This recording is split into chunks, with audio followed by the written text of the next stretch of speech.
I pledge allegiance to the flag of the United States of America and to the republic for which it stands, one nation, under God, indivisible, with liberty and justice for all.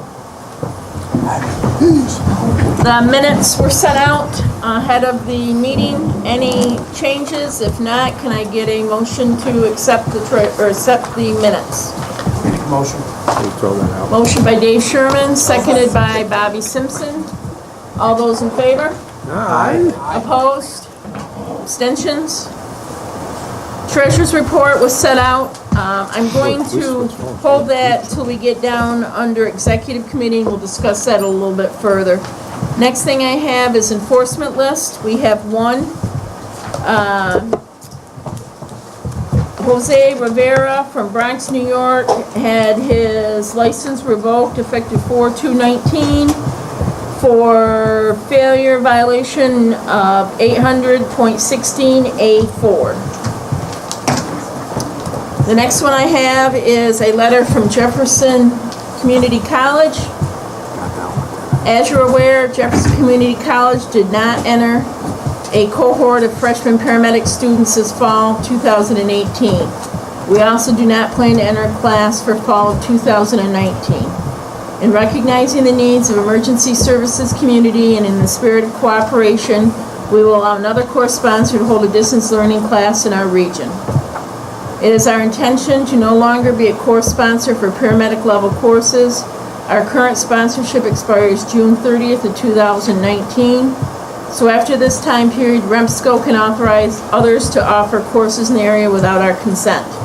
Thank you for all your assistance over the years. If you have any questions or need anything else from us, please contact us. Sincerely, Linda Dietrich. And I asked Linda to come tonight under false pretenses because she was supposed to come to our conference and wasn't able to. And we wanted to recognize Linda. If you could come up to the center here. She can't right now, she's got really big eyes.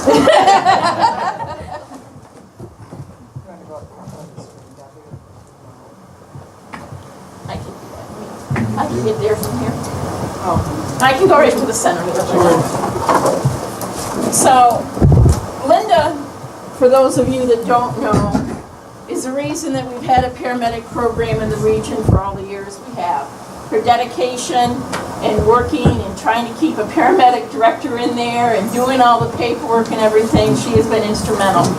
So we wanted to recognize her with a 3rd annual Richard Beebe Award. Richard Beebe was an educator that came up at company-like conferences, and we recognize somebody who is tremendous in the educational field, and there was nobody we could think better of than you. So, 3rd annual Richard Beebe Award presented to Linda Dietrich, unwavering support and promotion of emergency medical services in our region, North Country REMSCO, April 2019. Wow.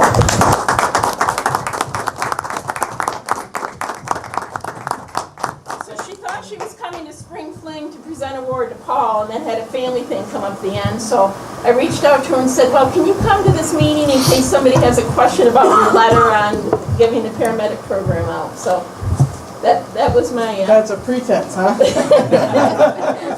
Well, thank you, everybody. This means an awful lot to me. The paramedic program started the first year that I came here to Jefferson County and to JCC. And so I've been part of it from the very beginning. And it's been, you know, I love the program. It's had its challenges, but it's something my heart was in, and I'm disappointed, as I know Deb knows, that we're not able to continue the program anymore. But this means the world to me because I have put my heart and soul into that program and probably knew more about it than anybody except the director. And so I really do appreciate this. I appreciate this sentiment, Deb, and everybody else here. So thank you. Thank you.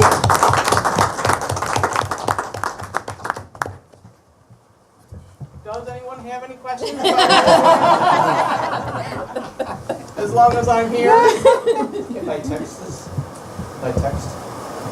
this morning, Your text this morning, no. your reply, I'll call you. Okay. Well, thank you, everybody. I do appreciate it. You're very welcome, and thank you again for all your support. And we will, do anything we can. We have gotten Herkimer Community College to offer their program through Mid-State up here if there's a cohort. So it's better than nothing. We do have that set up, so. All right, thank you so much again. I appreciate it.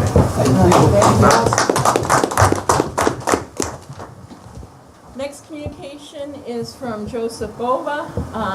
Please find this letter as resignation from my seat on REMSCO. After a rather long and thought-out process and having a little over 30 years in EMS field, I feel it is time to retire from paramedicine and continue with other avenues. It has been a pleasure to serve on this committee. I've watched EMS change over the many years. I've met some very nice people and have many long and interesting topics of conversation about the EMS field. Unfortunately, this is no longer for me. I'm planning on spending more time with my family in my new position at River Hospital. Again, I thank you for the time and effort. I wish the entire committee nothing but success now and in the immediate future. We had not reappointed him. His term was up in April. We knew he was out of that position, but he did send that in. And the other resignation letter, I received an email from Debbie Foltz resigning from the council since she's retired. She does not feel that she is in the inner circle, knows what's going on, is familiar and comfortable with things, so she has resigned as well. So we will have that position. Bova's position is from Jefferson County Fire and Emergency Management. They had a person who has since left, so I reached out to Joe and he asked me just to give him until the October meeting for him to figure out whether he's going to put somebody on or give the position to the EMS office to fill in. So he said he would let me know. Any other correspondence? Okay, committee reports. Air Medical. Matt, would you be so kind? I don't see. Mark was supposed to be here. He did recently have surgery, didn't he? Yeah, but he said he was going to come to this meeting, not the other one. But it might have not filled up for it once he. Kristen dumped him. What's going on at the moment? Do you want to share from the RTAC the information there, Mark? Sure. At the RTAC in February or March, the physician had reported that 25% of patients that were flown to University Medical Center for trauma services were discharged out of the ER. Apparently, he misspoke. I don't know Mercy Flight's numbers, but LifeNet, this created quite an issue statewide because the doctor was completely inaccurate. I don't know Mercy Flight's numbers, but LifeNet reached out to me a couple of weeks ago. They had a meeting at University Hospital, and in all of New York State, LifeNet flew 427, I believe, trauma patients into University Medical Center. 7 of them were discharged out of the ER, which is a little over 1%. So it was, it actually indicates, according to SUNY, an underutilization of aeromedical services, because that number, the nationwide average is 10%. And we're at 1% through LifeNet only. Again, we don't have Mercy Flight's numbers, but I'm assuming and talking to Matt that they're not much higher than that. Yeah, 80%, about 87% of our business out of Rome is trauma scene response, and the majority of that goes into Upstate Medical Center. And I can't see their numbers being roughly 4 times what ours would be. We wouldn't obscure that data enough to say so. So 1% would be pretty accurate. One of the things that's kind of got to come out of that is we're underutilizing aeromedical services significantly.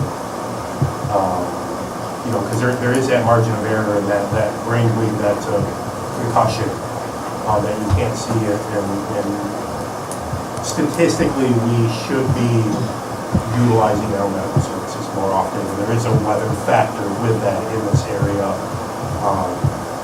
But it's something that probably both Mercy Flight and LifeNet should work on some outreach, especially in the more rural areas. It's not occurring on a regular basis anymore. Well, maybe what we need to do too is get some information from the hospitals on are they calling in the helicopter for a patient that was taken by ground, so that we can see is there some training that needs to be done there? Was there something that the ground crew missed, or did the patient deteriorate after they got there type deal, so we can see if there's some correlation there with. To my knowledge, and Matt may be better at this than I am, SUNY already does that. I do know that they reach out to at least LifeNet to see if they decline the trip on patients that show up on their facilities and by ground. Yeah, we have talked back, I've talked to whoever is like a liaison or communicator for the RTAC at Upstate, and they, specifically it was temperature monitoring because they were trying to piece all the puzzle pieces together.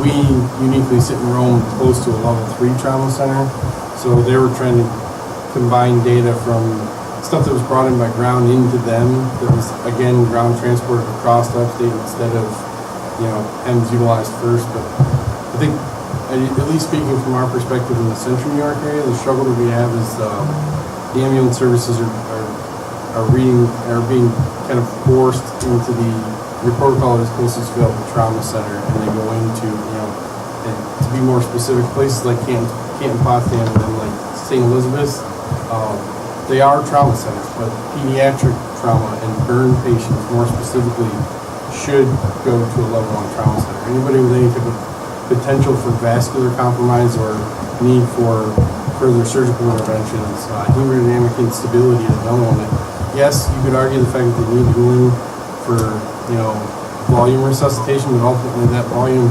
necessity is just as equally important as surgical intervention. So taking them to one place that could provide volume resuscitation via MPP and get them to the knife much faster is kind of our argument. So it's a rocky relationship, and I'm going to the next RTAC to try to help kind of strengthen that as a clinical provider, because our current liaison that goes there is more of a kind of a business developer, if that makes sense, that does hospital outreach, and he doesn't fully appreciate the ground transport and HEMS relationship that I do as a clinical provider. So we're trying to, from that perspective, if it makes sense, boost utilization and the incentive to utilize from the level 1 trauma center perspective out to the people, because I can go around and talk about how people should utilize us and utilize our services, but it's hard when the regional trauma center is out doing the same things and saying, well, you need to come to us first, and then they're not so much punitive but quality assurance. They sit down at their local meetings and pick apart these. Well, why did you use a helicopter for this when you could have drove into the trauma center 20 minutes away when it's a level 3 center versus a level 1? So we're combating it on multiple fronts and trying to do it in a politically correct sense, if that makes sense. Bryce and I have talked at length about it because they're doing the same kind of delicate dance. But in the North Country, we do see quite a bit of business between Jefferson and Lewis County. Our geographical location kind of prohibits us from going up to St. Lawrence very often, but the bulk of our business there is actually strokes, believe it or not, between those 3 counties most of the time. Hopefully I hit everything. Any questions on air medical? Perhaps it's time for us to take a look at we've done these surveys, the types of surveys in the past, and asking our providers on the ground, did you consider air medical? What was the type of call? Because, okay, so if we're only turning back 2%, or if they're only releasing 2%, maybe that shows that we're doing a really good job of sending people that need it. So let's take a look at what we're doing. Why didn't you fly this person? Weather's got to be a checkbox on there. There's a lot of missions turned down for weather or other missions. So maybe we need to be asking our providers, especially up in this area, for everything, stroke, trauma, whatever. Did you consider air medical for this call? Or how many calls did you have of this type? Did you consider air medical for them? Whatever. And get a sense of what the provider is seeing from their point of view. saying, hey, we're underutilizing air medical. Well, every time we tried to use it, we either fly them or we can't for some other reason. So we need to be asking our providers on the ground, what do they say? So one of the intricacies to point out too is sometimes, and especially in St. Lawrence County with the aircraft, so LifeNet being the closest helicopter, coming from, it's like a 39-minute ETA, and the fixed wing not necessarily being available, that the best place for them is Camp Potsdam Hospital for that initial stabilization unless the aircraft can get there. So there's a lot of intricacies to that. We are working with RTAC on some data points, and as we try to get transitioned into this Nemesis 3, where we'll have data, hopefully we'll be able to weed out of some of these calls and actually be able to look at them, because we'll actually have access to the PCR and not have to beg, borrow, and steal to try and get it, and that we just do not have, I don't have somebody that can sit down and just spend the time, as much as I would love it, going through that data. One other thing I would suggest as well is when we're comparing to nationwide data, not knowing what that data is, comparative to similar service situation. You go nationwide, you get out some areas, the primary mode of transportation is helicopter. And so you're going to have a greater number of discharge from ED by those birds than you are by the ones in our region that are being strategically used. So I would agree with Larry that, okay, there may be some, but I think you've got a greater portion of good usage and a reduction in usage simply because of weather, or there's multiple calls and the ones that are flying are already in use. And so, to me, I would look at that as there's a potential for actually our region is really doing a good job. So while they're putting out statistics, anybody who's taken a statistic class knows you can make statistics say whatever you want them to say. But if you're comparing it to nationwide, there's a lot of states that run a lot of birds, and that's their primary mode into a trauma center. To clarify, it wasn't our region. Those numbers were LifeNet, Air Methods, New York State operations. So it's not just, it's one aeromedical service with ground locations that went to SUNY through the entire state. So LifeNet is saying it's under usage? That's coming out of RTAC is SUNY. SUNY is saying that it's underutilized because it should be closer to the 10%. Nationwide. So that's coming back to what I just said. Yeah. They're comparing it to nation stats instead of two similar regional The last national statistics I looked at actually flip-flopped the numbers, and 60% of aeronautical use is actually medical in nature, not trauma. And that, like you say, comes from the Midwest region where it's a longer draw to places like Colorado, where most often patients are flown for any medical reason whatsoever into a local area hospital. So that kind of throws things off a bit. But as far as to complete the picture of information and data, both Air Methods and Mercy Flight use Flight Vector now. We just transitioned to that this year.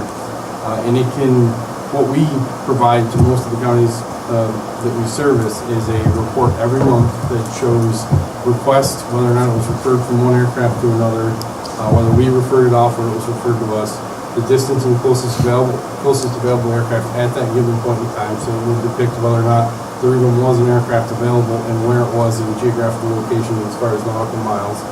And it's broken down by county and nature. So it could be traumatic, medical, location, 911 address, and coordinates.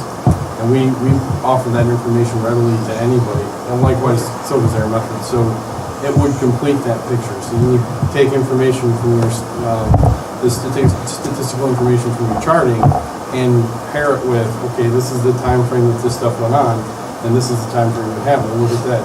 Air Methods has weather cancel, and so does Mercy Flight Central. Well, let's look back in the national. Surprisingly, no one would ever know this except for us. Our boss was looking at weather patterns and whether or not the National Weather Service actually logs and tracks when there's IFR conditions or not. believe it or not, they update that information every 15 minutes, and they do not keep a running log. So there's no way for us to look back and say, is there a trending, month where we're just gonna have a lull in ability to respond? And when you go to the National Weather Service, they say, wow, we just updated every 15 minutes. So, but we can offer at least a piece to the puzzle to Well, input. I used to get those monthly from LifeNet, and I would send them to the entire council when I get them, and we haven't gotten them in a long time. And I just think it's good for everybody to see, so that when we're talking about this, we have those reports, so. I mean, we can offer them, but it would only, especially for Jefferson County last year, for instance, we did 11 flights. So, I mean, it would be a small piece, but it would be a piece of information. Thank you. Anything else on air medical? Okay, going on to auditing, I'm gonna combine auditing, treasurer's report, and give you some additional information. So, we were requested to update our budget by Albany, so that was done, and it was submitted. And then we had a conference call, and mind you, it's $25,000, and it was a proctology call. We were an hour and a half, going through 15 lines on how this $25,000 is spent. And they had questions about mileage and, why do you pay people mileage to come to your meetings? We tried to explain to them that we have people that travel a long mile to get here, and that, not everybody submits it, but those that do have quite a distance to travel, and that, we pay that. And so we had to break it down by quarter for them to see that, so that was done. Then they had a question, we had added a line for, how much did we end up making the rental? $750?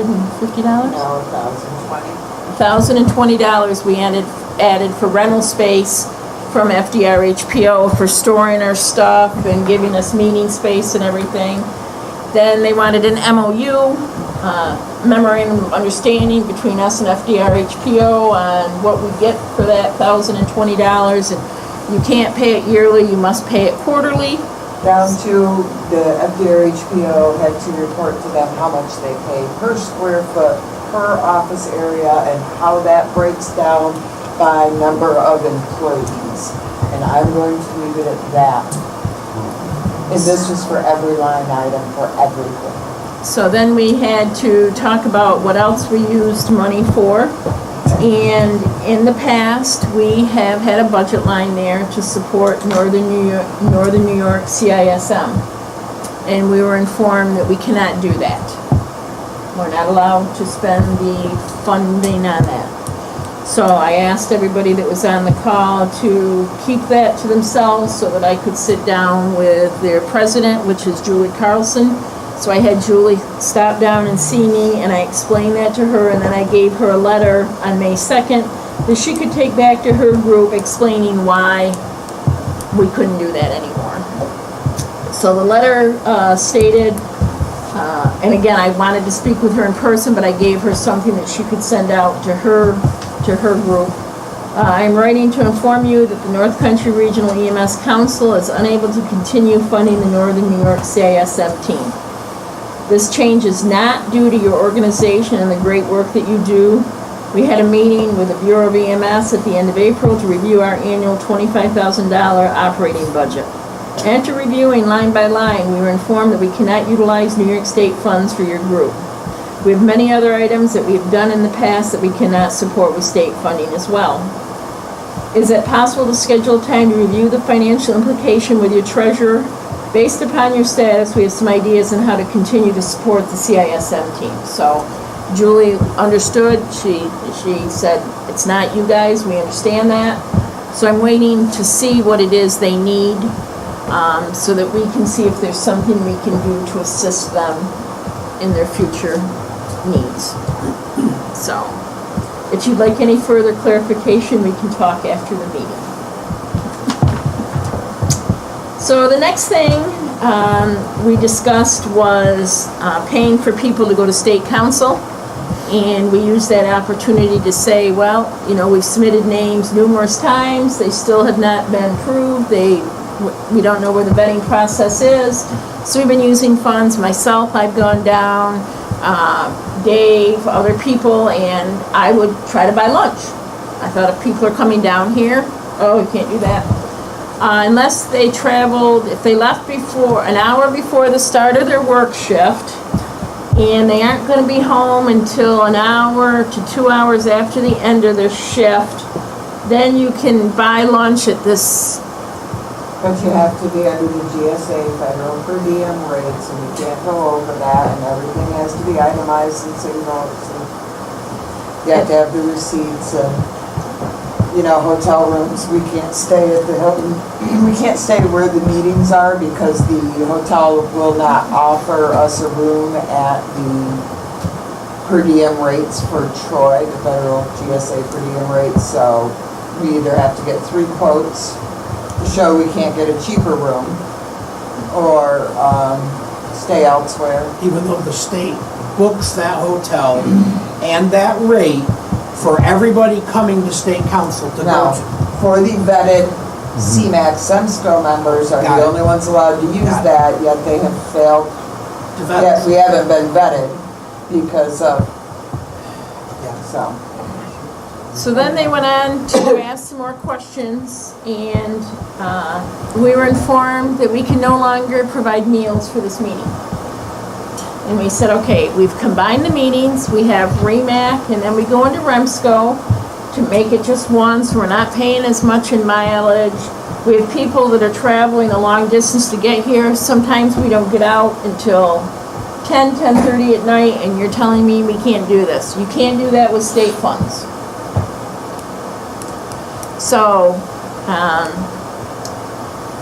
we have some interesting things going on with this 25,000.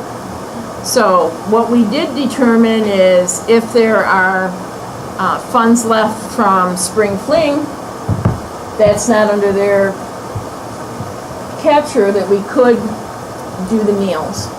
So worst comes to worst, everybody may need to ante up $5 or $6 a person for the meals, so that we can continue to feed you when you volunteer and give up your time to come help keep EMS in our region running and making it a better place.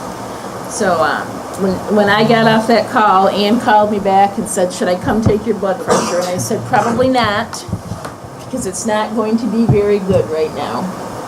And Ann had her proctology exam 2 weeks later, and it didn't go any better for her measly $146,000. So, And mind you, I had a certified, I had our accountant on the phone who also manages multiple other state grants and has never been asked for, I mean, the level of detail is ridiculous. I mean, down to the point that, you know, our chief financial, we pretty much told our chief financial, they questioned her on her methodology, which we have a yellow, here at FDRHPO, and I mean, they go, you know, our books are out there on the internet, go look at them if you want, but she manages $1 million worth of we are state actually grants. sending the financial statements that we receive from the auditor that show the recommended practice, which is opposite, which is what they question. Because they divide it out per person, you know, here, like, why do I, you know, we share expenses, right? We consolidated to help save money, to share expenses. So we have to have a listing on everything. Office space, phone usage, everything, and how that's calculated out. So I will be addressing this on our DOH call with Ryan. I was also told I could not pay for maintenance to the protocol app out of my budget. It had to come out of the REMSCO budget. And I said, wait a minute, and I went in and I found the information within our deliverables and put it back and copied it to Ryan, and then I was told that, oh yes, I guess you can pay out of that. So unfortunately, I'm spending a whole lot of time doing nonsense work right now. We've spent a tremendous amount of time on this. So we also have to have an MOU with our regional medical director now, because the REMSCO is paying. We went through the funds and said, okay, what makes the best sense to spend this $25,000, and what makes the best sense in Ann's budget to make sure things. So we've had to move some things around to make sure that we're showing our funds. So the entire cost of the medical director for the region is coming out of the REMSCO funds now. But now they want an MOU. So Ann said, well, I can get you a sample of that. So New York City said, yeah, we'll send up our MOU, and it was 64 pages, their MOU with their regional medical director. So we were thinking a one-pager, and that's probably still what we're gonna have, is a one-pager with Dr. Delaney. They're paid into, I mean. Yeah, I was gonna say, but there's New more York of a City's medical contractual- director that's a full-time job, and you're probably talking close to $100,000. Oh, you're talking more than that. Oh, is it more? Yeah, But but, anyways, I didn't use any of it, but we're working on it. So we have to have all these new agreements together and all of that. That is just absolute nonsense work when we have a failing EMS system out there that so, we'll leave it at that. I hope, I'm looking for approval here to be able to finish. We've got the MOU done for the rental space. We're working on the MOU for the regional medical director. Authorization to go ahead and sign these so that I can send these to the state so that they will allow us to get our 25. Well, we don't even know what they're changing the rules midstream here, so I'm not even sure what they're going to give us for money, because it keeps changing every time that we have a Yes. conversation with them, so. I can budget out to go to conferences or, to go to vital sites or something like that. And it can get approved in the budget, but then I have to seek additional approval from them before I spend the funds to go when the time comes.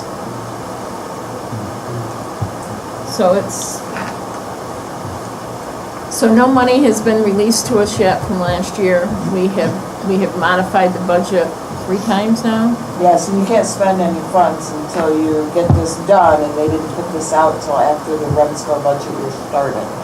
Because the REMSCO is a quarter behind the program agency, which also makes it quite interesting to try and keep track of.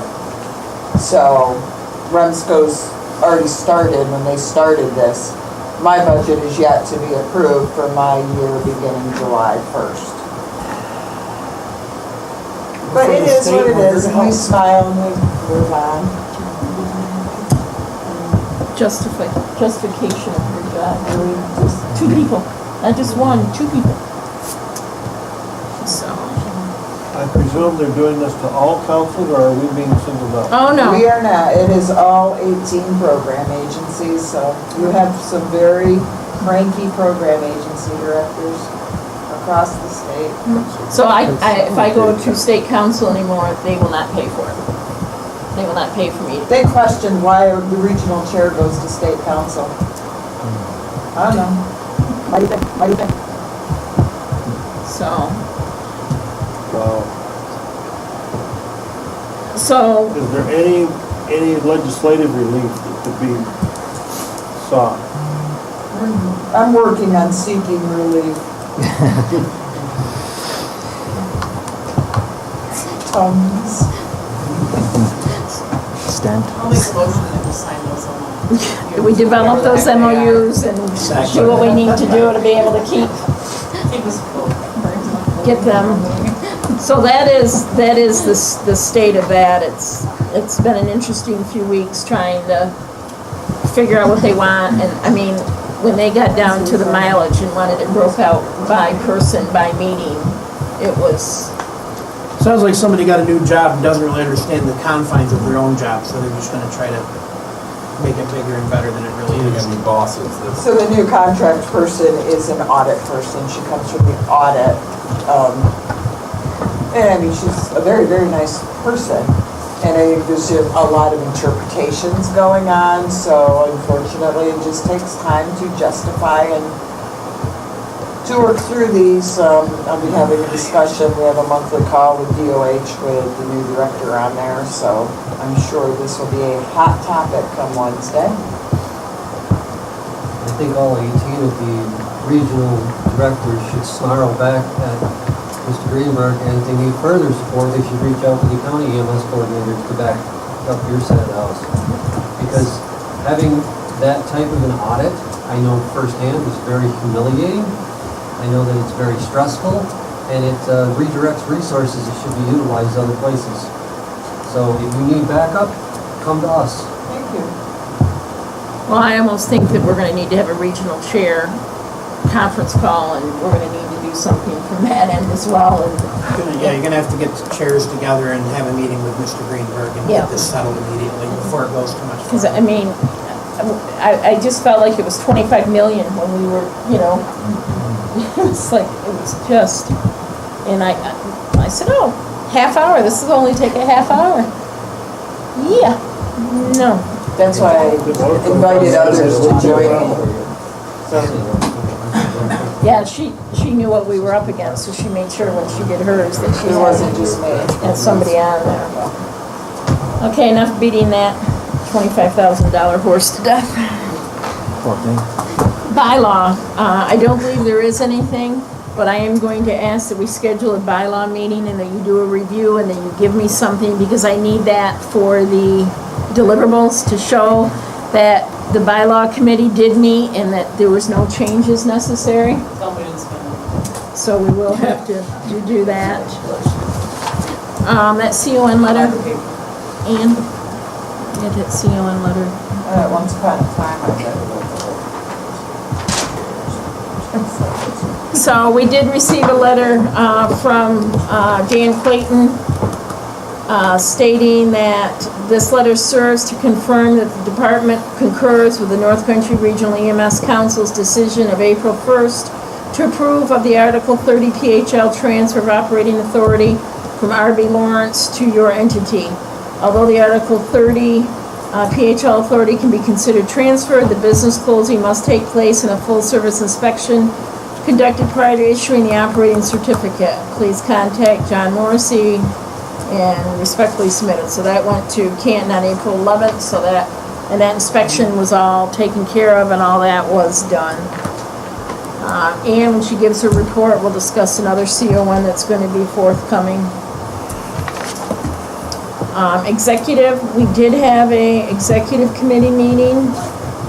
We discussed spring fling, and I would like to say if anybody has any thoughts for changes, additions, whatever, that you please share it with the executive committee. We've already started working on next year's. We have a couple new things we're gonna add in and some things, so please share that. But Ann wanted to get the notes down while it was fresh in everybody's mind, so we knew where we were at on that.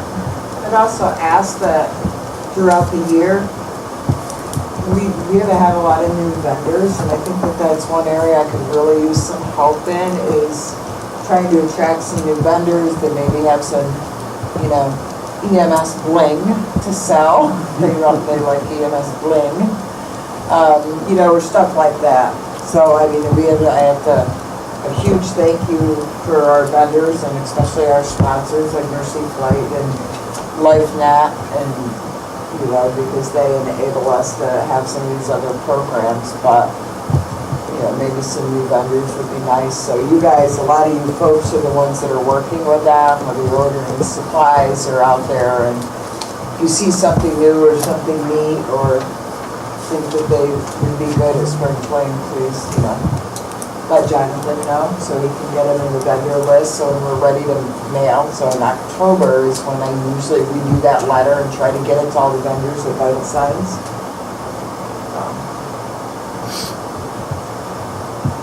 Thank you. Dave, legislation. We were discussing just before the meeting started tonight of a bill that's being addressed in the assembly. Probably I see the grins around, some people have seen it. But it has to do with emergency medical care to dogs and cats. Now, first of all, I've been on a lot of scenes, as you have as well. Some firefighter or even a family member brings an animal up to you that's come out of a fire. We're all given oxygen. We're we're doing what we can do to try to help the animal. I can attest that I remember one time our agency actually called the animal hospital, when I was with Guilfoyle up on the hill, and got a animal to the animal hospital for the family that came out of the fire. The concern I have with this bill is if this goes through, people are going to read that and they're going to instantly think, I can call 911 for my dog and cat. Now we can say, really? Would they do that? Yeah, they They would. already do that. Okay, there you go. Okay. from people who know. So this is something that is absolutely ridiculous, and I actually believe that it should be formally opposed by EMS. And the reason for it, the reason I believe it should be opposed, is it's going to open a can of worms. We already have a stressed dispatch centers. We have stressed EMS systems. And the last thing we need to be doing is receiving 911 calls for dogs and cats to ambulance systems. It shouldn't be happening. So one of the additional things in there is that they want the life-saving techniques for those dogs and cats taught in the curriculum. And I think as an instructor, Well, there's two things with that, Ann. you don't have resources or time to do that. When I read through this, they're talking about it being provided for by veterinarians, and then it's under the Commissioner of Education. Guess what? We are not under the Education Department. If we were, we would be licensed. I remember years ago, we spent a magnitude of time trying to get paramedics licensed. And the reason that couldn't happen was because we had to be pulled from Department of Health and placed in the Department of Education, and that was not going to happen. So this bill is going to, if it goes through, is looking at making us get education through Department of Education, under the Commissioner of Education, with veterinary assistance, and trying to put it into an already stressed education program. So it's just, and usually these bills come up because somebody's friend, somebody's buddy somewhere, or somebody that lined some assembly member's pocket said this would be a good thing. And they don't even look at the impact on the agencies that it's going to have. And this is really, okay, I got a dog and 3 cats, and we love our pets. And I'm sure everybody here loves their pets.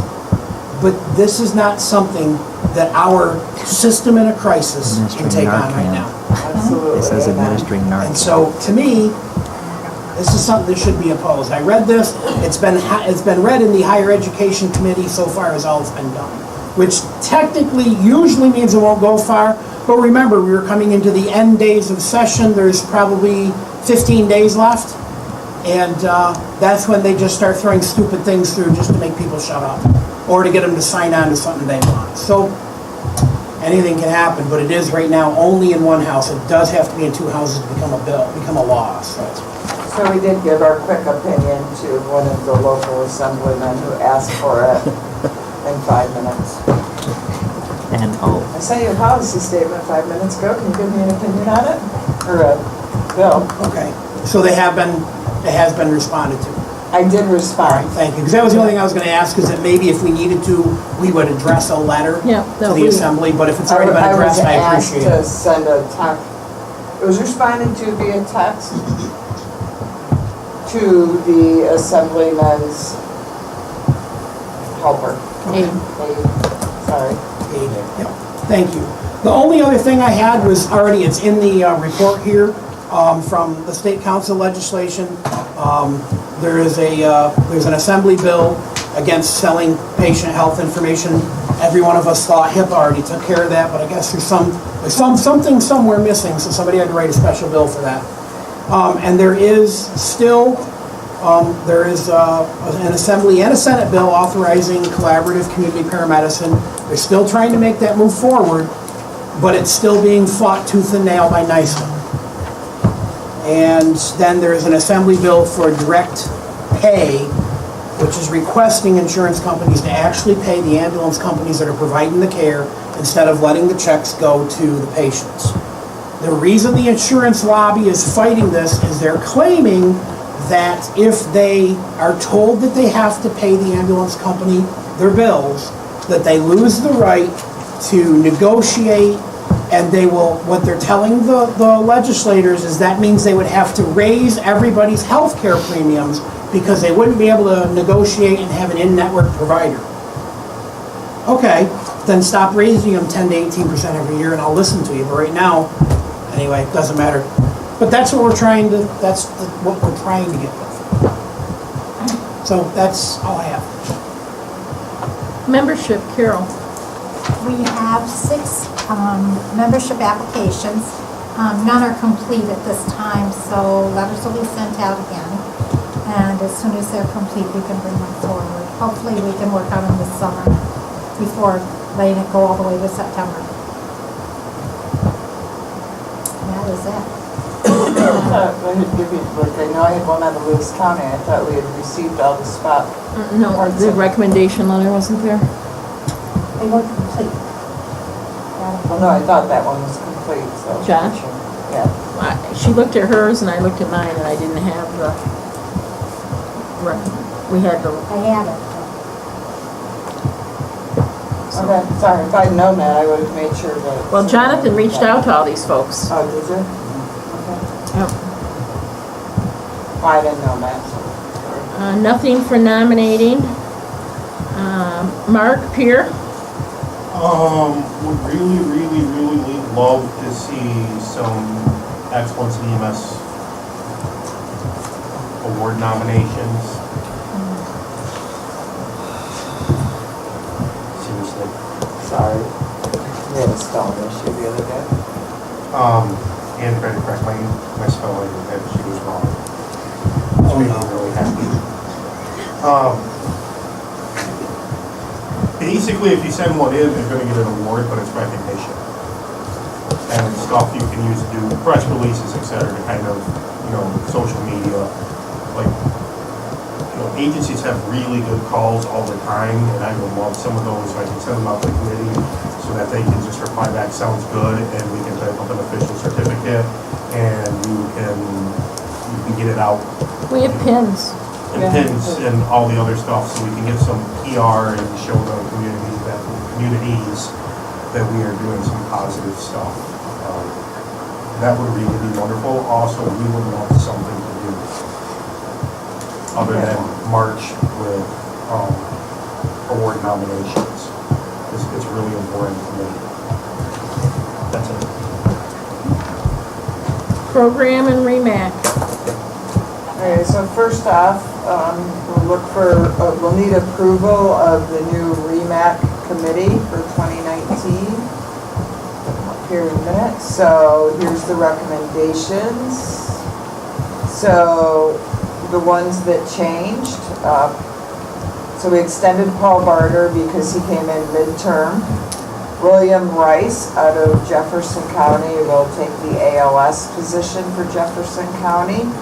And then again, the same as with the REMSCO, the county representative. It was going to be Chuck, and we're waiting to hear from Joe, who should be in there as a county representative for Jefferson County.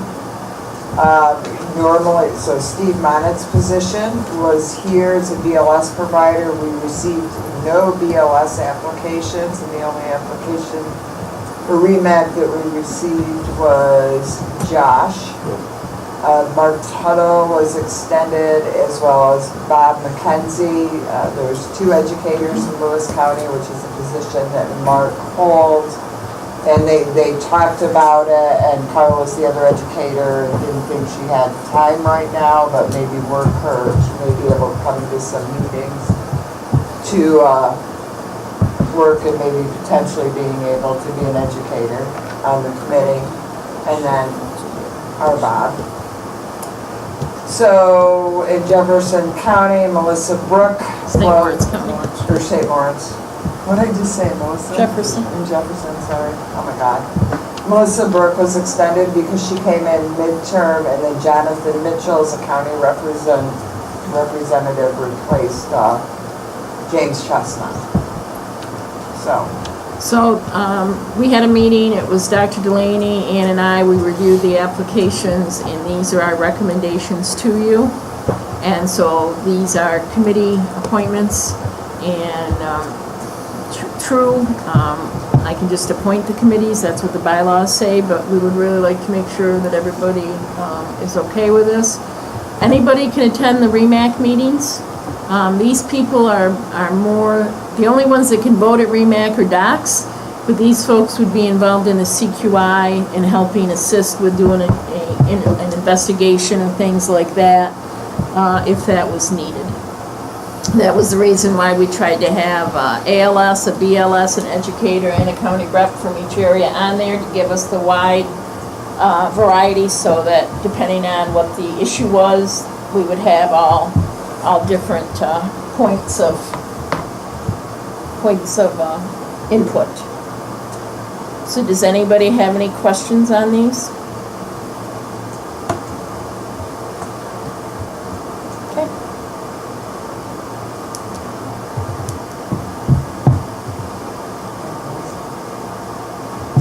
Would somebody make a motion to accept the? I'll make that motion. I'll second it. Thank you. All those in favor? Aye. Opposed? Abstentions? Okay, we're good. Alright. Nothing new. Relax.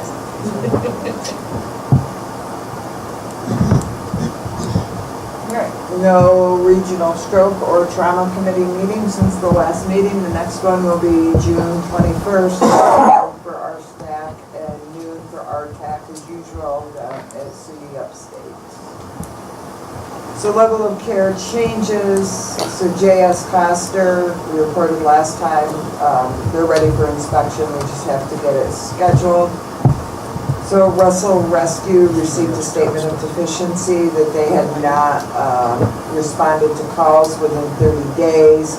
We've had multiple meetings with them, myself along with the county representative, and they are working on the paperwork to transfer the CON to Herman Rescue. The area is also covered by Canton Rescue and Governor Rescue in parts. Ridgeville DeKalb ALSFR is going to be surrendering their CON. They will obtain a BLSFR agency code. They have no advanced providers. The REMAC approved the downgrade of level of care for Cranberry Lake. They're going from paramedic level to BLS level, as they have no advanced providers either. Any questions on those? One of the things, when an ambulance service, such as let's say Russell, when they transfer their CON or they surrender their CON, the state will allow them to do an abbreviated paperwork process to get an administrative BLSFR agency code. So again, we'll be working with the agencies to do that. Couple pad applications that we received. My understanding is these folks are going to be closing down, but we got an application anyhow. The following BLS adjuncts were approved at the REMAC meeting, so BLS Narcan and CPAP for Black River Ambulance, and Evans Mills Ambulance for BLS CPAP. Constableville, West Lyons Falls went live with EPCR, so that was a good thing. 2 more agencies up and running. As you remember, we're down to 2 years left for all transport and ALSFR agencies to become electronic. One of the things that was encouraging is through the Coverdale Stroke Program. The EPCR offer, if you're coming on board with the image trend, the year free period will be extended, but we are unable to put anybody on it right now because we're waiting for a link to sign them up on from image trend. So we haven't sent that out to agencies yet, advertising that, because we don't have that link. Once we get it, it will go to all non-EPCR transport ALSFR agencies. And again, Hospital Hub, we're encouraging all the hospitals to get signed up for that. In the future, that will probably be how they get their PCRs. Irregardless of vendor, they will all go into this Hospital Hub. Once we're transitioned to Nepsis B3, which is going to be by the end of the year, and they can go in and get their charts at any given time for patients transported to their facilities.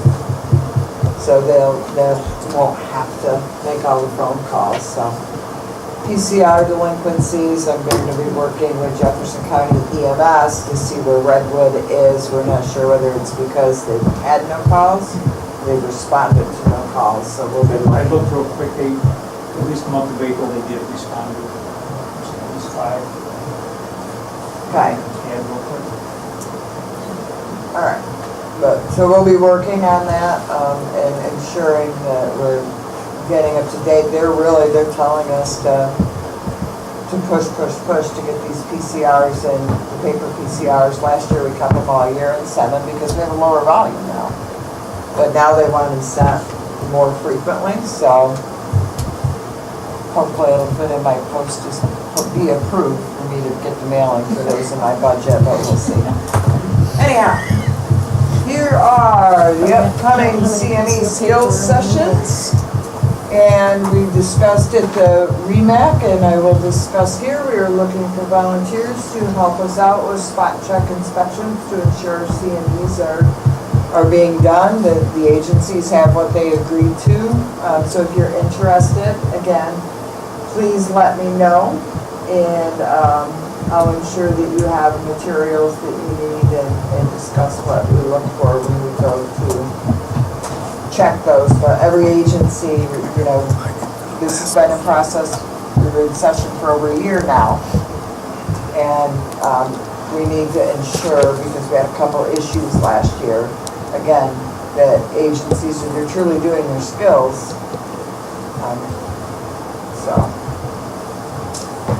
upcoming training, Fort Drum EMS Day. Right now, we have 22 providers registered, so we're looking forward to that this weekend.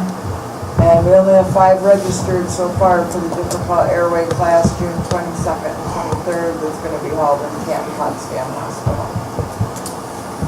So we appreciate Canton Potsdam's help with giving us a place to do that. They're going to help us out with some food as well, and I believe Dr. Coates is going to do some lectures there too. So, EM resource is. You had to ask about something else. Really important. Oh yeah, I did. Back up. Just let you know. Thank you.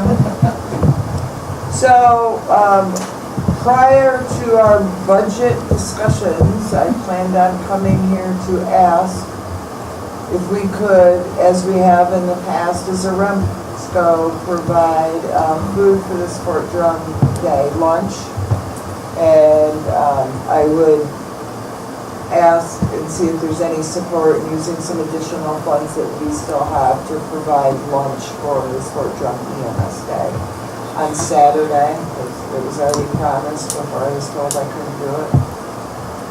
In the past, we've done pizza. I say if we've got the ability to do that, and it can come from an area that, you know, is allowed, we need to do it. I'm sorry, I'll make a motion. We should do it. I'll second that, Jeff. Thank you.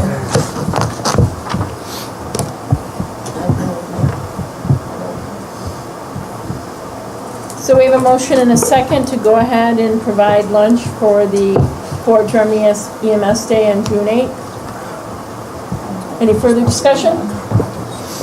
You're all coming and visiting me in jail, that's all I'm saying. All those in favor? I'm the one signing it. All those in favor? Opposed? Abstentions? The white collar crime. Let them eat lunch. Thank you. And again, this is something we have historically done whenever this Fort Drum EMS Day has happened with the Mystic. And Yeah, we had the plans done before our budget plans. And I didn't want to change it, so thank you. And CPH is helping us out the next one, or we're sending them on their own to Five Guys. It's a cardiac disease one. Anyhow, EM resource, again, we're encouraging, as you can see, this was what was up on the slide last time. Guess what today is? We're nowhere near ready to go live. I don't know what you're doing. So, help. Congratulations and welcome. Lyons Falls Fire Department is our newest department with a pediatric emergency care coordinator. So one thing that you guys were provided a copy of, and I just threw it up here on a slide to talk about it, is on Friday I went to Albany and testified in front of the Rural Health Committee, and my testimony, I had to provide 10 written copies of my testimony, is there, and I have to thank Mark and Melissa Brooke, my citation. Our citation wonder, she did all the citations for us in the testimony, but everyone, kind of put our heads together and were able to come up with some very good points, and then it was followed up by Steve Kroll, Dr. Daly, and Dr.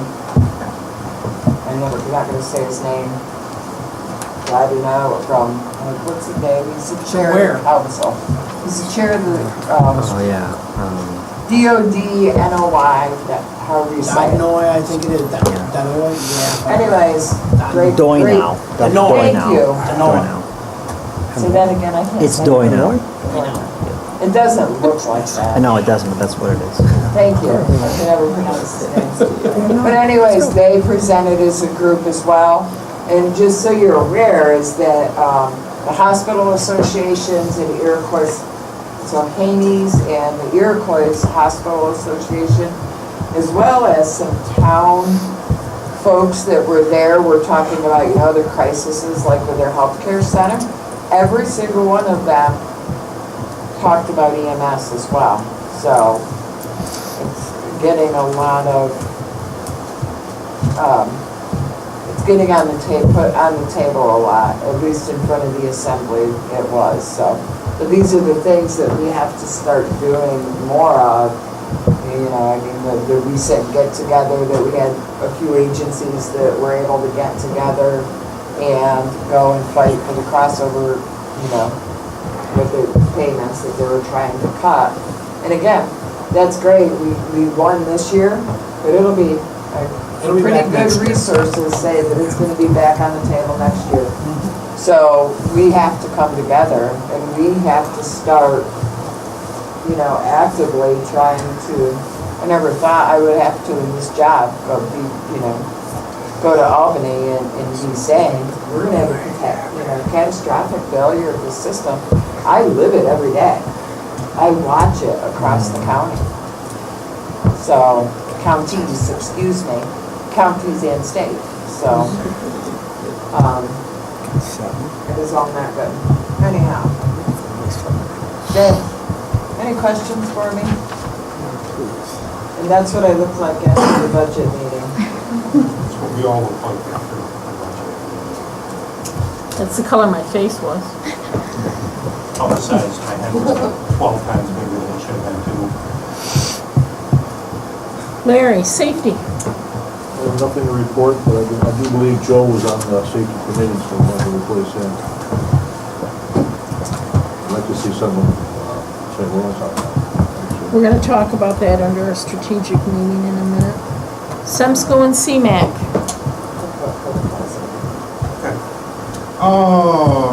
So there's changes to the BLS protocols, come out August 1st, they're on the state website. The state claims they're going to be providing us with quality training. That will probably be left up to the REMSCO and the program agency. And they changed hospital to facility to allow for EP3. The collaboratives have the same changes. They will mimic the state BLS protocols. There are some AEMT inclusions in the state BLS protocols. So we'll be looking for some changes to the minimum equipment list at a minor level. The state's coming up with, if there's problems with drug shortages, and we're seeing new drug shortages every day, the regions may make changes. We don't need state approval, we just have to notify the Department of Substitution. The state's got 7 quality metrics that they're going to be narrowing down a list to do some KPIs with. Stroke patients taken to a stroke center, stroke having a blood glucose, intubated patients with end-tidal CO2, trauma patients at trauma centers that meet CDC criteria, 12 leads on chest pains, cardiac arrest with ROSC, opiate overdoses who refuse. So, all that stop the bleed stuff. Your school nurses cannot apply any medical device that is FDA approved. The shop teacher can put the tourniquet on or the hemostatic gauze, however the school nurse can't, because New York State is brilliant. So CMAQ sent a letter to the Department of Education and the Commissioner of Health asking if they could maybe adjust this issue. However, it's New York State.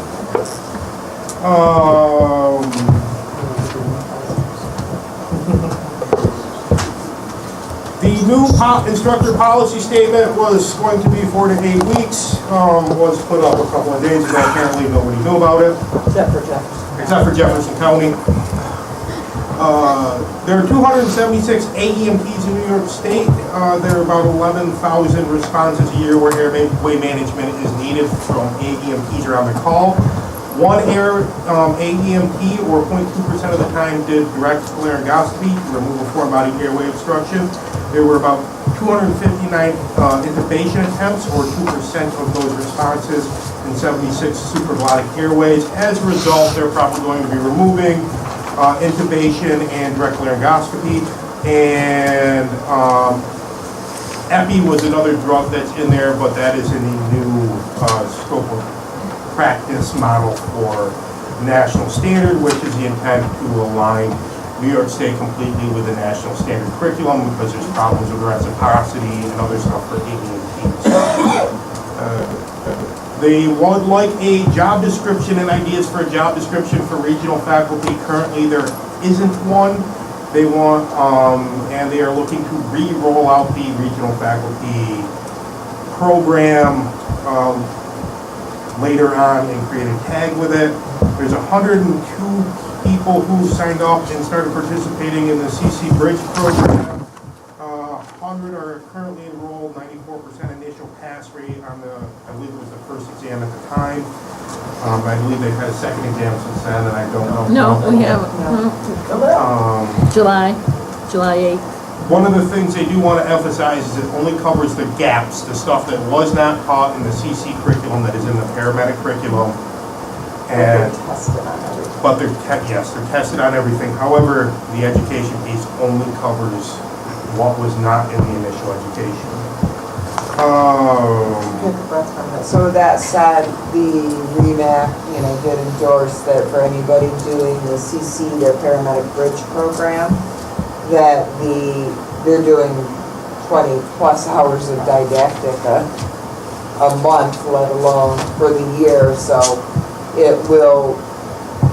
they will be able to meet their didactic for their CMEs this semester, next semester.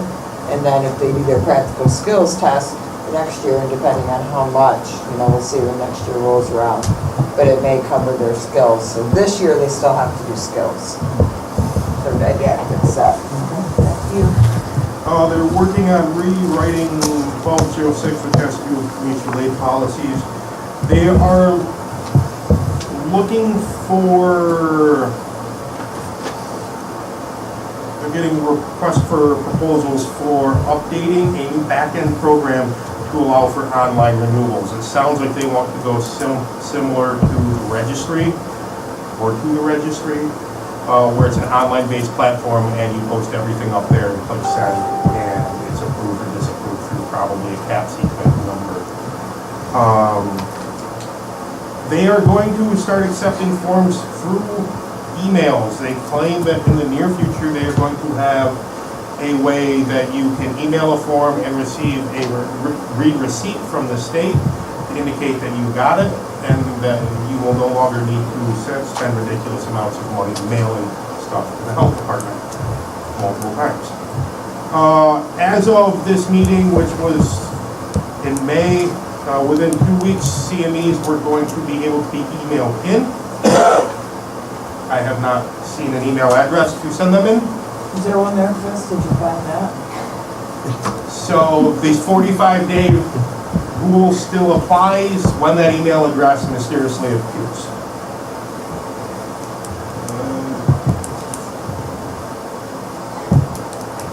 The state has a closed Facebook group. It's DOH Health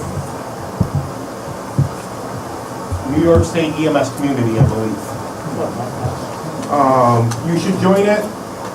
They actually answer questions. You can answer questions, ask questions, and answer questions. They claim that on a weekday they're answering questions within 24 hours and will answer them relatively quick on weekends. 20 closures in 2018, agency closures. Not all of them were actually closures. Some of them were more mergers, surrenders of CON. They're expecting to see the same number this year.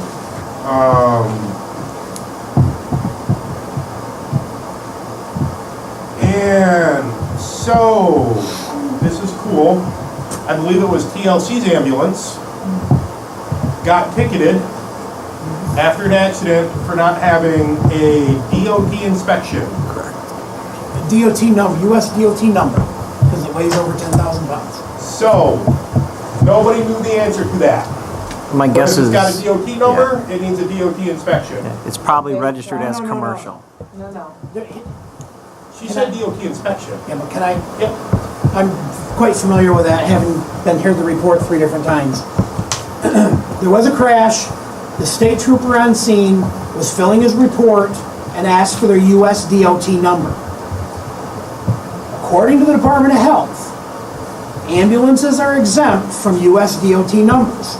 And for anybody who's not familiar, any vehicle on the road that weighs 10,000 pounds plus is required to have a US DOT number. If it's used for commercial purposes. I won't go down the whole roads of what it, this, I agree. Ambulances are exempt from that. This was not, my question to them was, is this a new trooper just out of the academy flexing his muscles? No, this was a well-seasoned trooper with 15, 18 years on the service. He called his boss in Oneida or Albany, they didn't know where he called, who came back and said, you're only exempt when you're on emergency call. So the question was, how do we get the ambulance home? So they're dealing with it, they're working through it with lawyers, but what was brought forward from TLC was, hey folks, you better be aware that this may come to you. Of course, we've all been in service, we've never had this happen before. This occurred to them. Dave Butler's the owner of TLC. He said, I don't think they're gonna come out and pull you over and ticket you, but this happened because they were filling out an accident report and they needed that number and it didn't exist. So the question is, and they've gone to legislators to try to get an answer, to get somebody to fix this. If we all remember back a few years ago, they came out and said that fire trucks had to have CDL operators because of air brakes and the size and so on. And legislators realized that that was an error, so they went ahead and wrote, well, it's okay as long as you're on an e-call. But only under emergency mode, which meant they're driving back from the e-call with lights and sirens. Otherwise, they're not under emergency mode. It took, I don't remember, 6 or 8 months for legislation to get that fixed. Apparently, this law has been on the books forever. Nobody's ever done anything with it to ambulances. So I think the concern could be if you're in an accident with another vehicle, that Be would prepared. give them that would give them grounds for suing you because you don't have that US DOT number. Right. And only if you're 10,000 pounds or more. So many of your van ambulances may not reach that. All of your box ambulances, which means the majority of your volunteer agencies are all over 10,000 pounds. 70 to 90% of the commercial agencies are all running those boxes. Very few people are running vans anymore because everybody went to the boxes. So it's just something to think about. Again, they're looking at it legislatively to try to fix it. I'm sorry, I didn't mean to take that from you, Mark. No, you know more about it than I But do. that's what it was. It was the US DOT number because you're registered as a commercial vehicle when you're over 20,000 pounds, or excuse me, 10,000 pounds. I can just report what Chris said at Yeah. the meeting. And other than one of the things we have to pay attention to is CONs. The REMSCO meeting got a little bit entertaining and quite a bit long over some procedural stuff because wording in CONs were not proper, and we really need to make sure that when we come through with CON motions, the wording needs to be appropriate and precise and clear. And their timelines are filed. I mean, most of them were appeals that, they were they were appealing the REMSCO's decision, whether it was to support or approve, or to deny or approve. And I have to tell you, I got so confused because one REMSCO supported it, one REMSCO disapproved it because it was an entity that was in 2 regions. And by the time they were done, I was so confused that I don't know what was up, but we just have to, we had to watch our timeline. We have to make sure that we're documenting all that and that we're moving things along expeditiously. If you have not gotten the gist from this meeting, it seems, and especially, in my position as I'm looking out and things that are going on, it seems that we're becoming into an era of compliance Micromanaging. and in discipline versus partnering. So an enforcement era. Close an error. So that's what I'm seeing from my level throughout, everywhere. I mean, we've had some interesting things happen with agencies, and we've really had to provide a lot of support to agencies.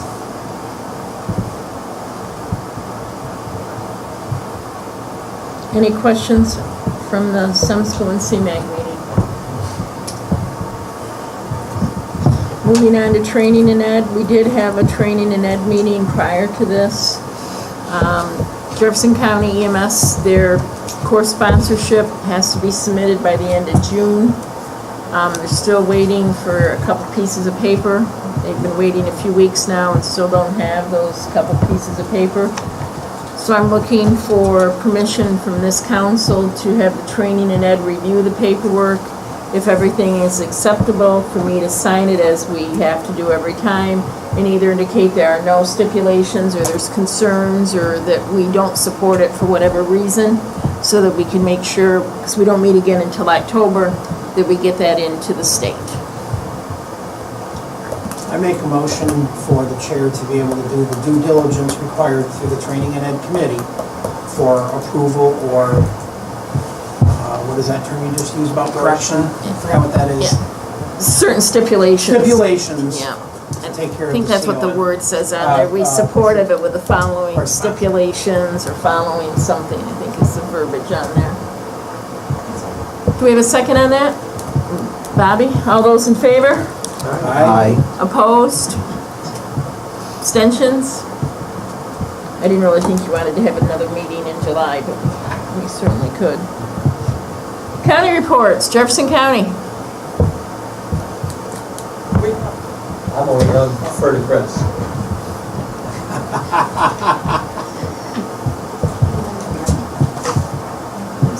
Stand in front of the camera, sir. So get your camera face on. All right. So, Deb already mentioned the course sponsor renewal. The specialty course sponsor is done. I have all the paperwork that's complete. Again, I'm just waiting for a couple things for sponsorship for the EMS classes. We have 4 EMT classes scheduled. There's going to be one in Watertown. We're combining basic and original. And we taught at the public health building Mondays and Thursday nights. We're planning one at Indian River. Lance would like to teach one at Indian River School. It's going to be all Saturdays starting in September and be testing out in February. Lewis County is planning on doing a basic and original. They're planning on doing an August through December class. Carol's going to be teaching that. And we're going to be doing a course on Fort Drum, partially for Fort Drum Fire Department. We've got some new firefighters that need to become EMTs. But we're also partnering with a new program, the Soldier for Life program on Fort Drum. They take soldiers who are getting ready to be discharged from the military. We're going to take these soldiers and put them through a basic EMT course and then give them a couple of months indoctrination in some of our agencies. We kind of do a round robin around the counties, and spend some time at the various agencies where they can run call, they can gain some perspectives on some of the unique services that we have and some of the things that they do, and hopefully get a little bit of idea of some of the administrative background that goes with some of these agencies. So we're really looking forward to seeing how that goes. If this class goes well, we hope to continue it on into the new year, and hopefully run a couple of courses on Fort Drum and keep this going. Maybe a CFR course this fall. We have enough interest. We've changed the way we're doing what? My class. Yeah. Oh, your school class. Oh, that's kind of close. Okay. Well, I mentioned that last month. So I'm just doing a class with high school. Starting in September. Going to be the whole school year. We already have 12 signed up, and they have another week to sign up. So. But that's close. You got to be in high school to do that. You get before. What? Well done. All right, so I knew then Jefferson what I know County, we now. are putting a lot of stuff on our website. Hell yeah. If you want to sign up for whatever EMS courses, we'll get directed to our website. Part of the reason for doing that is an instructor, it's very frustrating chasing paperwork for students. So we have figured out a way that we're going to give students about a 2-month leeway. They're going to go to the website, they're going to be able to download all the information for the class, their policies, procedures, the course contract, they can do their verification membership, they can get their physical, they can do immunizations, their 100, 700, et cetera. They're going to know up front everything that's going on with that class. We have some verbiage in there of kind of what to expect for the class, what they have to do to complete it. And if the first night of class, if they walk in and all those prerequisites aren't there, they're going to be escalated. We're not going to let them in, because if they can't do it in 2 months, they're probably not going to get it done in the next 2 months when class starts. So we're going to try that. We'll see how that goes. We had a county meeting. About 28 agencies, I think, attended our inaugural EMS meeting, and there were some concerns about this. And somebody said, you know, what if somebody just moves into the area on Monday and class starts that Thursday? Call the office. We will certainly make exceptions for those, you know, things that are really outliers, okay? But for the general, we're going to let people know the way in advance. In fact, I believe I emailed something out a couple months ago telling everybody it's coming, what to expect. So this should not be a secret. I've let Lewis County know this is coming, and as soon as it's done, we'll let everybody know this posted. We expect the website to be up functional. I'm really hoping by the end of this week. We'll test it a little bit, make sure it works, and we'll launch everything on there. So if somebody's looking for one of these courses that are open to the public, you can go to the Jefferson County EMS website, and all the information will be there. Okay? And if there's any problems or something doesn't work, let us know. We'll try to fix it. EMS response rate for total no responses, we had 27 in the whole county. It equates up to about 2.88%. Our American Heart Association Training Center renewal is due this month as well. American Heart Association, they don't really require a whole lot. They just want a copy of our insurance form, and we're good to go, so nothing like the state, but we plan on having that done. We've been talking, or trying to talk with the Samaritan about us becoming a training site under Samaritan so we can offer ACLS and PALS. We started that a couple months ago and we still are not really making a lot of headway. I've been sending emails and doing some other stuff and trying to get that approved. And I expect that to go through. I just don't know when. I really hope it would have been done by now. We had a big meeting back in April. Again, we had about 28 agencies. We took some things, some forms, documents that needed to be updated. We asked for some volunteers who wanted to work on some different plans.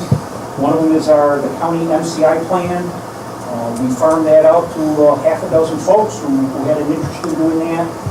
We also took a look at the mutual aid plan, and there's a 4-drum MOU that we have people just kind of looking at. They're making recommendations, and we're going to bring it back, and we'll try to get those things. If they need any updating, or if they need some verbiage change or whatever, we can take care of that. We're still going forward on some agency agreements for home care. I really haven't had the response to a lot of these things like I had hoped. You know how that is, Jonathan. Send emails out and nobody ever responds to them, but Ginger would really like to get EMS agencies in Jefferson County an affiliation agreement with public health so that public health is able to share information with the agencies about some of our patients. Very simple process. Again, I've only got I think there's only 2 agencies in the county who responded to get that agreement done.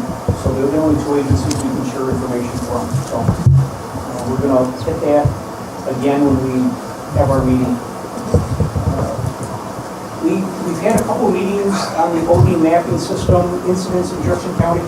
So the Jefferson County Sheriff's Department and the Watertown City Police, they've added an icon to their computers in their cars, so whenever they go to an overdose call, it directs the police officer or the sheriff to click on an icon at the top of their screen. It opens up the form, they complete that form, they submit it, and it goes into the database. Again, when we had a follow-up meeting with the representatives from HIDA, I told them we had 4 individuals in Jefferson County who had signed up for this. So we had to figure out another way to do it. We were really hopeful that first responders and EMS folks would sign up for this and do it, and that was just not the case, so we had to do another way around that. So the data is being collected, is being put in the computer, being shared with the OD map folks, and we have an agreement with public health using the anchor here in Watertown. What they do is they go out a couple days after we have an overdose, and they try to encourage people to seek treatment. So it's been successful in some other places around the country.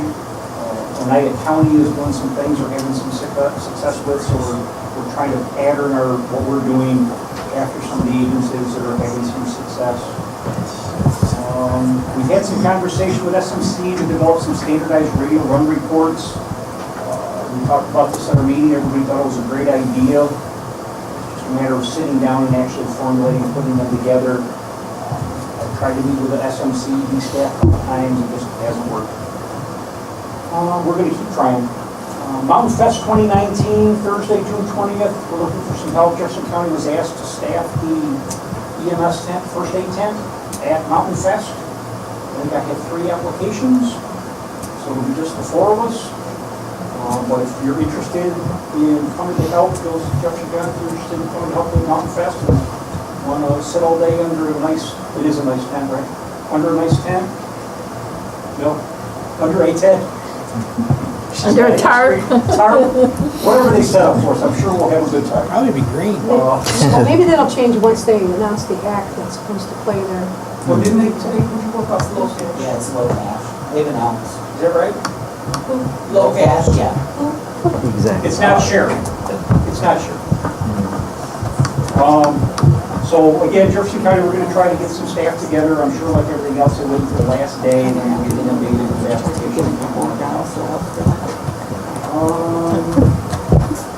Jefferson County Fair right around the corner, July 9th through the 15th. We man a first aid tent there as well. This one is a nice tent. We have a trailer that's air conditioned. If you haven't been out to the Great Jefferson County Fair, you have no idea what you're missing. Well, if you do. We're having a county EMS meeting Monday, June 24th, 7 o'clock. We're having a couple of speakers. We're having folks from the HIDA, the High Intensity Drug Trafficking, and the Metro Jeff Drug Task Force going to do a little talk on opioids and things that we're seeing for a small little group. So any EMS agency, first responder, transporting agency in Jefferson County is welcome to attend. Oh, yeah. Paul, anything to add? No. You got it all. Thank you. Yeah, I was making sure everything's in my calendar. Any questions for Jefferson County? St. Lawrence County? We have no idea what's up with the vacant emergency manager's position. The legislator meets tonight and we'll see the direction they decide to go. I'm sure if Jonathan or Jim were here, they would talk about the radio project, which is well behind the schedule. And the biggest thing I'm going to talk about, there's 22 transporting ambulance services in St. Lawrence County. One of them is that it's third month with 0 answered calls or 100% scratch rate, and is in the process of transferring its operating authority. We have 7 ambulance services in St. Lawrence County with greater than 20% scratch rates, 14 ambulance services with greater than 5% scratch rates in the month of May, and a total of 8 ambulance services with less than 5% scratch rate. Those are not incredibly impressive numbers as a whole. In fact, they're kind of terrible numbers as a whole, and it goes on to, you know, the system as a whole is in crisis, and for a million different reasons. On the positive end, County EMS Advisory is working on fixing the mutual aid plans for the county that have not been updated in a very long time, and then we will tackle the MCI plans, which have been updated an even longer time ago. Any questions for St. Lawrence?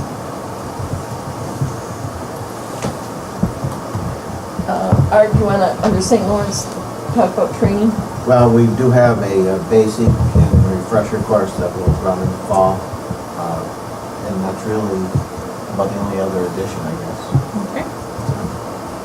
Bob, Lewis?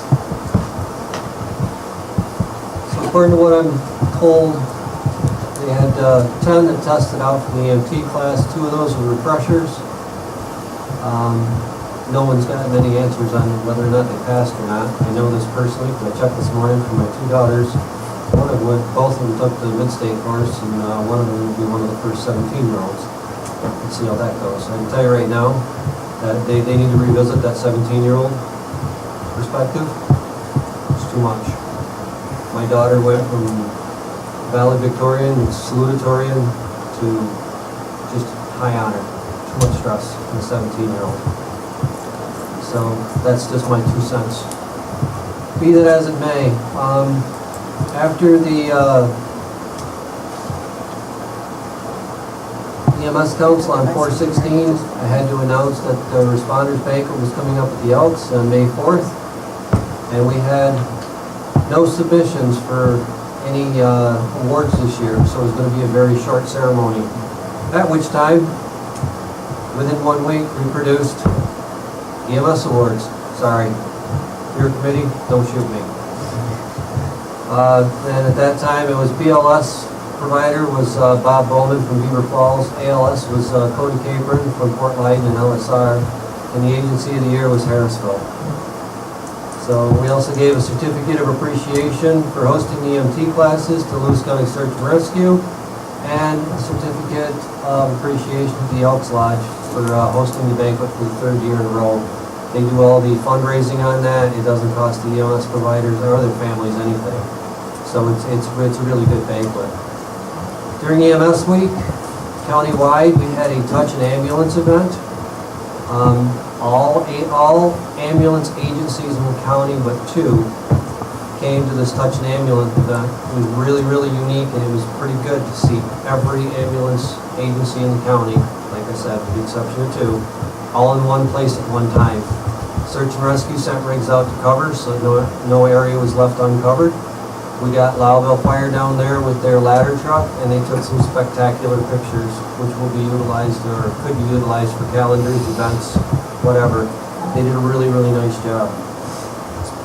Upcoming events, we got the Lewis County Fair coming up, the 16th through the 20th of July. I too do a first aid station in the lovely command trailer.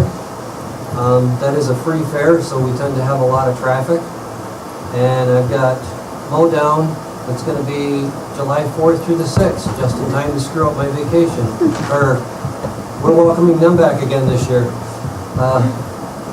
And last, we're trying to put together some fall training for Lewis County providers with Lewis County General Hospital for CMEs. We're looking at bringing in some of their folks from Lewis County General, respiratory, ortho, peds, etc., to try to set up a couple hours CME sessions, so stand by for further on that. So that's pretty much it.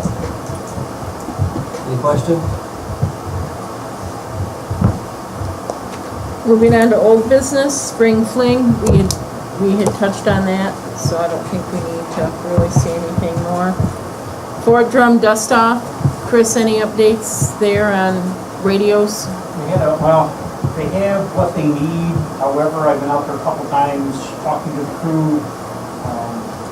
Last meeting, Easter Sunday, there were some communication issues. They landed on instead of landing where they were supposed to land, they landed on the garage at SMC, which is not designed to hold a black hawk. We pointed the damage. I went out there the next day, I think a couple days later, she said a couple days later, met with the people that actually there, found out they have lots and lots of communication issues. Essentially, when the Black Hawk leaves Fort Drum airspace, the people in the duty room lose communication with it. They use cell phones sometimes.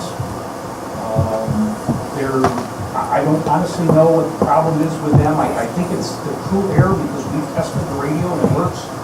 I had them fly over here a few weeks ago and did a radio check with them. It worked great. We've given them some alternate communication. Bruce Wright from Guilfoyle has been great to work with. He said if they ever need anything, have them call us. We have a 24/7 dispatch center. They can call us on 340. We will answer them. I put the two people together. They were supposed to exchange phone numbers and contact information, all that good stuff, so that in the event that Jefferson County 911 missed that call or something was going on, that they had a backup. And if they had to ever divert somewhere, we gave them an alternate to go to the Jefferson County Airport. We put them in touch with the commander of the 10th cab, with the manager of the airport, got that all squared away so that they knew that if they needed to divert for whatever reason, they should go to the airport, call Guilfoyle. Guilfoyle would come do the ground transport. Everybody agreed. It seemed like things were okay. And this morning they flew a mission and had no communication again. So, and it was right next to, essentially right down the road from Guilfoyle's headquarters. They tried dispatch called down. I gotta believe it's the air crew because I've heard dispatch call them multiple times. City fire. I gotta believe it's something to do with air traffic. The crew are doing something wrong, and I don't. Every time I go out there, it works. When they fly a mission, it doesn't. So they're only being utilized for search and rescue, and that's what they rescued this morning is a search mission. And it doesn't sound like they were able to connect the city fire to really provide them with any support. So you'll be going out to Fort Drum again to try? Yeah, going out there again. They're in the market for a civilian contract again. So, just that, I don't know if it's gotten in your direction yet, but. The one for Fort Drum? Yeah. Because they're deploying again, aren't they? They're going to Afghanistan. We're looking for another civilian contract. Yeah, the 10th cab is being deployed this fall. Strategic meeting. Some of you haven't done your survey, monkey. It'll take you less than 2 minutes. So I need you to do your Survey Monkey. That was the things that we identified when we did our strategic sourcing. And based on that, then we can appoint the committees, because a lot of it will be the committees that we have, just adding different people to them. So please complete your Survey Monkey by the end of the week so that we can get this going. Again, the average time to do it was like 1.6 minutes or something. It's not a long survey we gave you there, folks. So please, if you haven't done it, get it done. Stop by. I'd be glad to sign you on a computer at the squad. Any other old business? Debbie, who said that? Did you or Jonathan send? I did. I had to bump Jonathan off to put me on to be able to do it. Well, I'm so on, you bumped Ann off. Oh, I bumped Anna? I am good with that. She's not getting all you. I can send a reminder email tomorrow. One just went out last week. I already got again. one. Yeah. Any other old business? Moving on to new business. Out there was the 2019-2020 schedule. We have proposing a Monday, October 7th meeting that would follow the September CMAC and SEMSCO. The February 3rd meeting would follow the January CMAC and SEMSCO. Our April meeting is our annual meeting. The spring fling dates are there. Then our June 8th meeting and our October 5th meeting. So the first question I have is, what is your thoughts on this location to hold the meetings? It's hot. Anybody have difficulty parking? Anybody have any concerns with that? Not tonight. Is this our common number of people? Short about 3 probably. Okay. I think it's kind of tight quarters. That's my biggest concern, is it's kind of tight quarters in here. It's homey. Now I do have a location that if we had to have a meeting for like a CON and there was going to be a lot of people there, Watertown Urban Mission has said that we could use their their conference room for a nighttime meeting, and their table would take up almost the whole length of this. It's a very big room, so that is an option if we know we're going to have a CON vote where we anticipate a lot of people attending, that would be available to us. I can make our banquet hall available in those spaces. That'll suit 200. So keep in mind that one of the reasons why we wanted to try here was because we have to drag all the equipment each time. So, I mean, I didn't have to, I have a computer right here, the big screen, I didn't have to bring a projector, I didn't have to bring a laptop, we didn't have to bring 101 cables. But those are just things to keep in mind. The other thing we can probably consider, the only reason we didn't set it up in a square is because then somebody's gonna have their back to the screen. So. We might consider doing rows as well. I mean, we could Put set it somebody's head table otherwise. up here, but set it up in rows, and that cuts down some of the jacking around the walls. With this location, there's no place for guest seating, looks to me. Well, I think that, we could put some chairs over there, but I think that if we were going to have one where we expected more guests, because we have some guests intermingled in here with us, right? If we were going to have more guests, then we would certainly have to consider another location. Did these doors I was swing thinking, open? No. More bifocal? We should have a location for maybe half a dozen guests. Because that seems to be average of 3-4 guests to. All right, we currently have 2 in here with us now, we have empty chairs. We got 8 empty chairs right now without any, I think we could have guests if there's not a huge number. Again, like if we had a very controversial CON or something, or we thought we were gonna have a large group, we could certainly move it, but. I make a motion that we retain this area for the rest, for the balance of our meetings unless we're expecting one that's before, if we outgrow this area. So we have a motion to keep our meetings here for this 2019-2020 schedule. Unless we know we're going to have a larger attendance, then we will make other arrangements at that time for that meeting. When we have a second, all those in favor? Aye. Opposed? Abstentions? And how about the schedule? Is everybody okay with that schedule? Proposed schedule, so you got it? Can I have a motion to accept the proposed REMSCO schedule? Motion to accept.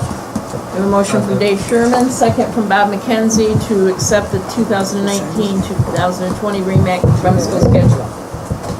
Any other new business? Yes. While there may have been some controversies over comfortableness, etc., could I ask that maybe we send a letter to Guilfoyle thanking them for the donation of their building and rooms for the amount of time we used it? Interesting, like, sorry, you just brought something up in my mind. That is one of the things that the DOH is like, oh my God, you don't pay for meeting space? I said, no, we beg, borrow, and steal everything we want. I'll make sure that goes out this week, Dave. I would agree that would be a good thing to do. And I also am going to send a letter to Debbie Foltz and to Joe Boba thanking them for their service, because Debbie would not come, you know, there's no plaque, there's nothing you can do, because that is not her, she does not, we all know how she feels about that kind of stuff, so. And that's the other thing, we can't buy plaques out of our $25,000. Yeah, we can't do that anymore, I remember you saying that. And we can't recognize people for coming, we can't feed them for coming, but by God, they better come, right? That's right. We can't recognize people anymore? No. We can, we just can't use, we can't buy use the funds. Can't buy the plaque. I'll bring the paper, we'll print this. And if you really think you need to, then you have to justify it totally and gain approval before we do it. before you do it. Any other new business? State money. Motion to adjourn. Second. Yeah. Enjoy your 2 weeks of summer. We'll see you again in October. Maybe. If we're lucky.